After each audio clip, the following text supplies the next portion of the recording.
Evening. My name is Ramakrishna.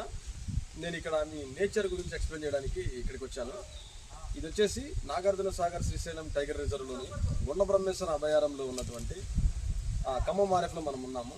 మీరు చూస్తున్న ఈ జలపాతాలు కానీ ఈ జలం కానీ ఇదంతా కూడా బైరేని గుండాలంటారు అనమాట. ఇది క్రీస్తుపూర్వం మన విజయనగర రాజుల కాలంలో కూడా ఇక్కడ శిలాశాసనాలు చాలా ఉన్నాయి. వాళ్ళ ఆనవాళ్ళు కూడా ఇక్కడ ఉంటాయి. ఎందుకంటే రాజులు పరిపాలించేటప్పుడు ఇక్కడ గుర్రాల మీద స్వారీ చేస్తూ ఏరియాకి వచ్చేవాళ్ళు. ఇక్కడ మెయిన్ మనకు అర్థమయ్యేది ఏంటంటే, ఇక్కడ రైల్వే లైన్ వాళ్ళు దిగుమెట్టలో మనకు వాటర్ సప్లై చేయడం కోసం అని చెప్పి 200 సంవత్సరాల నుంచి నీకు గ్రావిటీ ద్వారా ఇక్కడ నుంచి వాటర్ను తీసుకొని వాళ్ళు రైలు ట్రైన్స్కి సప్లై చేయడం జరుగుతుంది.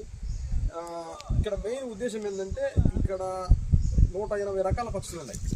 మన రాష్ట్ర పక్షి అయినటువంటి రామచిలుక లాంటి 3 టైప్స్ ఆఫ్ బర్డ్స్ ఇక్కడ మనకు ఉంటుంది. అందులో మనకు రోజు రింగుడు ప్యారాకిట్ కానీ, అలెగ్జాండర్ ప్యారాకిట్ కానీ, ప్లమ్ హెడెడ్ ప్యారాకిట్ కానీ, ఇండియన్ గ్రే హార్న్ బిల్ అని చెప్పి మనకి ఇక్కడ ఉన్నాయి. ఇక్కడ రకరకాల పక్షులు. టోటల్గా చెప్పాలంటే బయోడైవర్సిటీ మొత్తం ఇక్కడ నీకు క్లియర్గా కనిపిస్తుంది.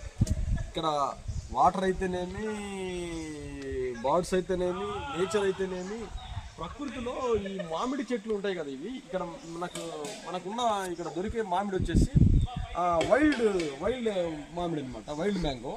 ఇది వచ్చేసి ఓన్లీ పచ్చడికి వాడతారు. ఇక్కడ ఈ గిరిజనులు అంటే అడవి పుత్రులు ఏం చేస్తారంటే, వీటిని సేకరించి నూనె లేకుండా పచ్చడి పెట్టేసి దగ్గర 3 నుంచి 4 నెలలు వీటి తిని బతకడం జరుగుతుంది అన్నమాట. ఎందుకంటే మనం ఆవకాయ ఎలా చేస్తాం, ఆయిల్ వేస్తాం, ఆ పిండి ఈ పిండి రకరకాల పిండిలు వేసేసి రకరకాల వరస్ట్గా ఉంటాయి. ఇక్కడ మనకు న్యాచురల్ కూడా మోర్ టేస్ట్ వస్తాయి అన్నమాట. కానీ ఈ అడవి మామిడి అనేది సంవత్సరం తర్వాత సంవత్సరం వస్తుంది అన్నమాట.